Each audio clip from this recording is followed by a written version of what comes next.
Et on en parle avec Stéphane Drouin, qui est directeur général du Conseil québécois du commerce de détail. Bonjour, M. Drouin. Bonjour à vous. Comment est-ce que vous accueillez cette annonce? On a un peu l'impression de notre côté qu'on en met une nouvelle couche sur les épaules des commerçants puis qu'on leur fait jouer en quelque sorte le rôle de la police, là. Bien, effectivement, vous résumez très bien l'enjeu. De façon globale, les commerçants comprennent l'enjeu de santé publique, les décisions du gouvernement, comme ils l'ont bien fait depuis le début. Mais là, de se faire imposer l'application de la règle et surtout de se faire brandir des amendes dans le cas de non-application, c'est un petit peu plus dur à avaler. Oui, puis donc, concrètement, lorsqu'un client va se pointer sans masque, les commerçants devront l'interpeller et on pourrait même devoir appeler la police, là. Bien, ce qu'on a compris exactement de la façon dont la règle doit être appliquée, en tout cas du moins à court terme, c'est qu'effectivement, les détaillants faisaient déjà souvent un contrôle de gestion de nombre de clients et aussi l'application de produits nettoyants pour les mains en magasin. Là, ils vont avoir un contrôle additionnel qui est le port du masque à l'entrée du magasin. Ce qui va être peut-être plus difficile, c'est soit de gérer des clients qui sont récalcitrants à la mesure, et là, ça va amener certains enjeux. Et même si on sait que la majorité de la population devrait s'y conformer, et aussi, dans le cadre de leur visite en magasin, on peut imaginer dans une grande surface, un client qui déciderait d'enlever son masque et continuer de magasiner, ça pourrait mettre le détaillant dans une position un peu délicate. Oui, mais vous l'avez dit aussi, l'acceptabilité sociale, généralement, est bonne là, pour le masque. Ici au Québec, je pense à peu près quoi, plus de 6 Québécois sur 10 là, qui sont en accord. Effectivement. Oui, donc le climat est bon jusqu'à maintenant. Mais vous l'avez évoqué à la question des amendes. Écoutez, on a entendu ça tout à l'heure lors de la conférence de presse de M. Legault. Entre 400 et 6 000 qui pourraient être imposés aux commerçants. Comment c'est accueilli du côté de vos membres? Bien, vous savez, il y a deux éléments reliés à ça. Le premier, c'est la responsabilité qu'ils doivent prendre. Pourquoi, dans la mesure où ils font le contrôle adéquat à l'entrée du magasin, pourquoi ils paieraient pour un client qui pourrait être fautif au lieu que le client lui-même paye pour sa propre faute? Ça, c'est un élément lourd à accepter pour les détaillants. D'un autre côté aussi, bien, ces coûts-là éventuels vont se rajouter à de nombreux coûts depuis le début de la réouverture des magasins.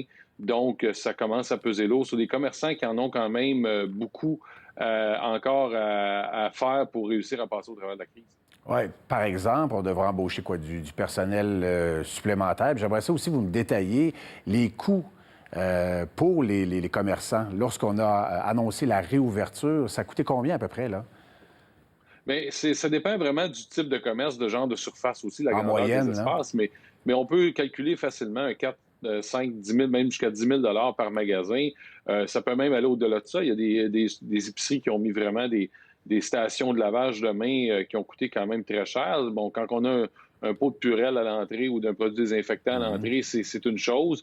Mais encore là, souvent, il y a du besoin de personnel pour contrôler les gens à l'entrée. Il y a tout l'affichage en magasin qui a été installé, l'affichage de plancher. Souvent, les masques à fournir aux employés, les visières, les plexiglas, etc. Fait que ça amène quand même des coûts importants là, pour des commerçants qui ont été aussi fermés pendant une période d'1 mois jusqu'à 3 mois et qui doivent encore assumer les frais de ces fermetures-là. Et on doit prévoir donc l'embauche de personnel supplémentaire également, là. Probablement que ça va venir avec ça, effectivement, pour s'assurer de bien contrôler cette nouvelle règle là, qui vient de s'ajouter. Est-ce qu'il y a un risque pour le chiffre d'affaires des commerçants de voir des gens qui refusent de porter le masque, même si généralement il y a une acceptabilité sociale et qui évitent de plus en plus les commerces? Écoutez, on est dans un contexte où, dans la reprise et la réouverture des commerces, chaque client est important. Il n'y a pas un détaillant présentement, de façon générale, là, qui fait son plein chiffre d'affaires, à part certains secteurs là, de commerce. Donc, les clients sont tous importants présentement. Et c'est pour ça que les détaillants s'assurent de bien les recevoir, d'offrir une expérience client positive malgré les contraintes, etc. Donc, d'avoir à refuser des clients, bien entendu, ça fait mal au cœur et ce serait dommage que les clients aient à le faire. On a entendu le message du premier ministre qui vraiment encourageait les citoyens à agir de façon responsable. On sait que la grande majorité vont le faire comme ils l'ont fait depuis le début dans le respect des règles avec les commerçants. Et on espère que ça ne créera pas de situation problématique justement à ce niveau-là. Et généralement, M. Drouin, est-ce que les clients sont revenus? Si on compare donc l'achalandage actuellement à il y a une année, 2 ans, ça se compare à quoi? Bien, par rapport à la période comparable, si j'exclus là, certains secteurs comme tout ce qui touche le plein air, la cour de la maison, les piscines, etc., là, qui sont vraiment en progression fulgurante par rapport aux années précédentes. Si on prend la moyenne des détaillants, on peut parler d'environ entre 50 et 70 d'achalandage qui sont revenus dans les magasins par rapport aux périodes similaires. Oui, exactement. 50 à 70 le volume d'affaires, ça représente quoi? Bien, dans le contexte où les gens sont plus disciplinés dans leurs achats, c'est-à-dire ils vont moins pour magasiner, mais beaucoup plus pour faire des achats. Dans le fond, cet achalandage-là se transforme beaucoup plus en achat.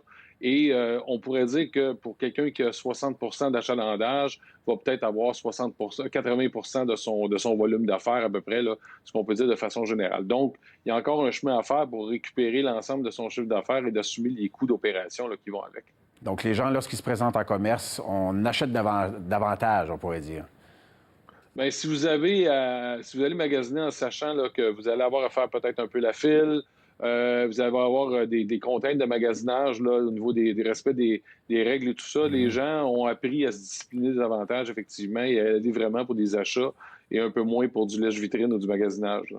Voilà. Bien, merci beaucoup, M. Drouin. Alors, on souhaite bonne chance à vos membres. Puis, on a l'impression, effectivement, comme on disait au début, que pour les commerçants, c'est encore une nouvelle mesure qu'on leur impose. Oui, puis on invite les citoyens à, respecter les demandes du gouvernement, mais aussi à continuer d'encourager les détaillants au Québec, que ce soit dans leur localité ou les bannières québécoises là, et les autres détaillants qui sont basés au Québec. Allez-y, c'est important là, pour la survie de notre économie, mais aussi encourager des détaillants qui en ont, comme vous avez dit au début, là, beaucoup sur les épaules. Le message est passé. Merci beaucoup, M. Drouin, d'avoir été avec nous. Merci à vous. Au revoir. Bonne fin de journée. Au revoir.